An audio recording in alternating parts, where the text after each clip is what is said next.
विकृति आ गई है।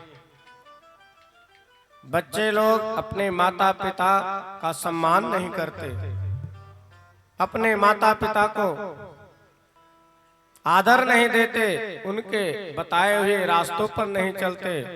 उनको लगता है अरे तो बहुत पुरानी बात है, पुरानी परंपरा ढो रहे हमारे माता पिता। ध्यान रखना, जो हमारी पुरानी परंपरा है, जो मूल्य आदर्श है, वही हमारे पूर्वजों के द्वारा धरोहर के रूप में हमें दिया गया है। सज्जनों याद रखना, खास करके बच्चे, अपने माता पिता का कभी अपमान मत करना। ये श्री हनुमान जी महाराज जी से हमें प्रेरणा लेनी चाहिए, शिक्षा लेनी चाहिए। और जब हम अपने से बड़ों को प्रणाम करते हैं, उनका आदर करते हैं, तो चार चीजें स्वतः बढ़ जाती हैं। क्या क्या कहते हैं? अभिवादनशीलस्य नित्यं वृद्धोपसेविनः, चत्वारि तस्य वर्धन्ते आयुर्विद्या यशो बलम्। आयुर्विद्या यशो बलम्। आयु, विद्या, यश, बल, ये चार चीजें बढ़ जाती है केवल अपने से बड़े बुजुर्ग को, गुरुजनों को प्रणाम करने से। हमारे राम जी क्या सिखाए जगत को कि प्रातः कालीन उठ करके माता पिता गुरुजनों को प्रणाम करना चाहिए। अच्छा, यहाँ इस कथा सत्संग हाल में बैठे हुए ऐसे कितने श्रोता वृंद हैं जो प्रातः काल उठ करके अपने अपने माता पिता को प्रणाम करते हैं। वाह, हाथ उठाइए जरा, हम भी देख लें। एक तो इधर लोकुश जी बैठे हुए हैं और कुछ उधर भी हाथ उठ रहा है, लेकिन बहुत कम संख्या में है। चाहे कितनी ऐसे बहुएं हैं जो सुबह उठ करके अपने सासू माँ को प्रणाम करते हैं, सास ससुर को प्रणाम करते, ईमानदारी से हाथ उठाना। हे भगवान, एको हाथ नहीं उठ रहा है। सब सीताराम है। बोले श्री सीतारामचंद्र भगवान की जय। इस यज्ञ से हम शिक्षा ले, हम प्रेरणा लें कि अपने से बड़ों को सुबह उठ करके प्रणाम करना चाहिए। आजकल संवाद बंद हो गया है, जिसके कारण दूरियां बढ़ती जाती है। घर में भी नाना प्रकार की कलह और रोज के महाराज ये कहा सुनी जब बढ़ जाती है तो आपसे में मन मुटाव हो जाता, फिर दूरियां बढ़ने लगती। तो हम एक नियम अपना ले कि अपने से बड़ों को प्रणाम करेंगे। कोई पिता यदि नाराज हो गया अपने पुत्र से और बालक उठ करके सुबह प्रणाम करेगा, तो पिता की नाराजगी दूर हो जाएगी। हो जाएगी कि नहीं हो जाएगी? और कोई सासू माँ रूठी हुई है बहू से किसी बात को लेकर के, और बहू भी सुबह उठ करके प्रणाम करेगी सासू माँ को, तो सासू माँ भी प्रसन्न हो जाएंगी, आशीर्वाद ही निकलेगा। प्रातः काल उठ के रघुनाथा, मात पिता गुरु नाव ही माथा। और प्रणाम बोले दूर से प्रणाम ऐसे नहीं करना चाहिए। अपने माता पिता गुरु को प्रणाम करें तो माथा नवा करके, माथा झुका करके प्रणाम करना चाहिए। ये हमें कथा सिखाती है। ये नहीं कि कथा बड़ी अच्छी हो रही है, इधर कान से सुने और इधर से निकाल दिए, बाद में उठे कपड़ा झाड़ करके चल दिए कि जो सुने सब झाड़ करके यहीं जा रहे हैं। एक मन ज्ञान की अपेक्षा रत्ती भर एक तोला आचरण आ जाए वो बड़ा श्रेष्ठ माना गया है।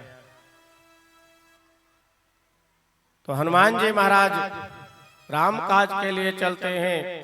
बीच में मैनाक पर्वत आया और कहा थोड़ा विश्राम कर लो। हनुमान जी ने आदर तो दिया, स्पर्श किया, लेकिन चलते बने, क्योंकि भक्त जो सेवक होता है बहुत आराम विश्राम करने लगेगा तो फिर भगवत कार्य नहीं हो पाएगा। इसलिए कार्यकर्ताओं को भी इस समय कम सोना है, कम आराम करना है, चलते रहना है यज्ञ कार्य में। यज्ञ मतलब जागना, सोना तो रोज है। जो सोवत है सो खोवत है, जो जागत है सोई पावत है। यज्ञ में जागना है, रात में 2-3 घंटा 3-4 घंटा सो लिया करें, लेकिन ये नहीं कि घर में सोते ही रह जाए। अधिक से अधिक समय आप यहाँ यज्ञ स्थल सूर्य नारायण पोखरा पर दीजिए। यज्ञ मतलब ही जागना है। हनुमान जी आगे बढ़ गए। सुरसा मिलती है, जस जस सुरसा बदन बढ़ावा, तास रूप दून दिखावा।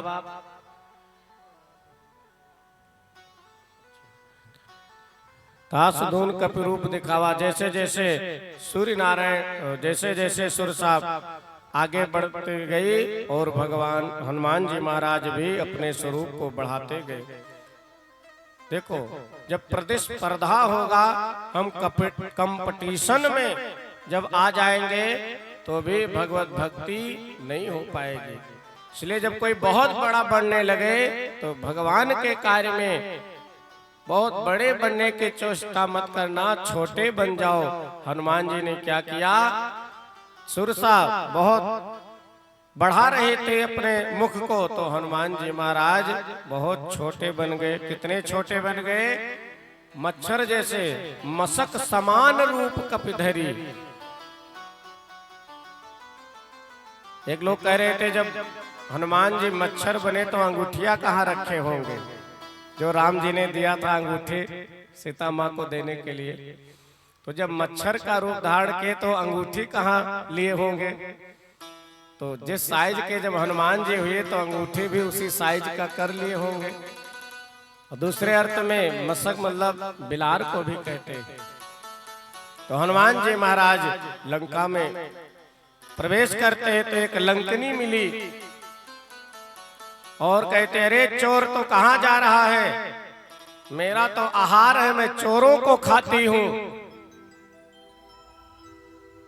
मोर आहार जहां लग चोरा। हनुमान जी ने कहा ये एक नंबर की झूठी है।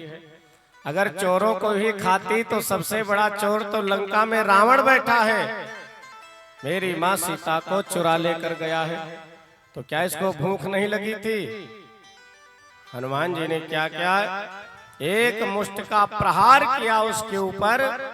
तो जिन हाथों से माला जाप करते, ताली बजा करके कीर्तन करते, भगवान की सेवा करते, उन हाथों में जो अणु है भक्ति का, वो स्पर्श होते ही उसकी बुद्धि बदल गई।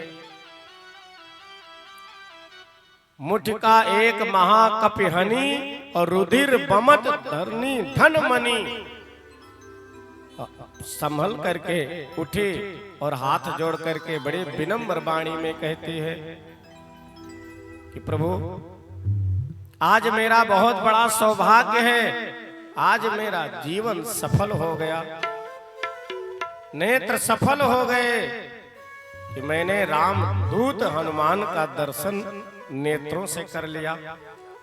सोच लो कितनी बड़ी दुष्टा थी, लेकिन संत का दर्शन किया, संत की वाणी सुनी, संत के हाथ स्पर्श हुए तो उसकी बुद्धि बदल गई, वो पवित्र हो गई। कहती है, तात मोर अति पुण्य बहुता, तात मोर अति पुण्य बहुता, तात मोर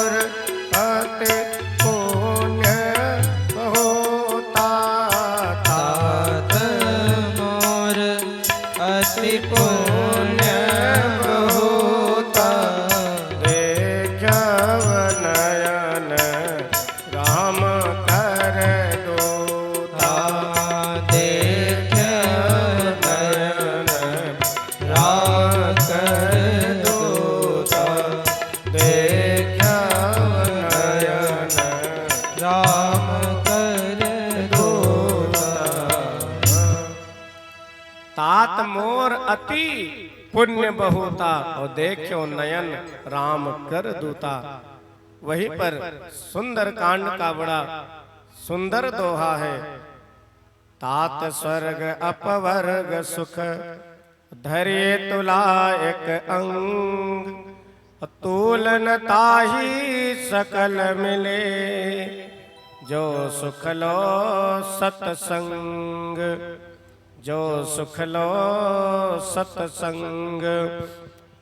जो सुख सत्संग में, भगवान की कथा में, भजन में प्राप्त होता, वो महाराज स्वर्ग के सुख और भौतिक सुख को एक तराजू पर रख देने से और दूसरे तराजू पर अध्यात्म का सुख रखा जाए तो अध्यात्म का सुख, सत्संग का सुख पलड़ा नीचे ही रह जाएगा, भारी होगा, और वो बाकी के सुख हल्के हो जाएंगे। तो ये कथा यज्ञ की महिमा है। आप सब बड़े ही श्रद्धा भाव से कथा को श्रवण करते रहे। श्री हनुमान जी महाराज लंका में प्रवेश कर जाते हैं। इसके बाद क्या हुआ, कहाँ गए, ये कल की कथा में हम निवेदन करेंगे। और समय हो गया है देवी जी का।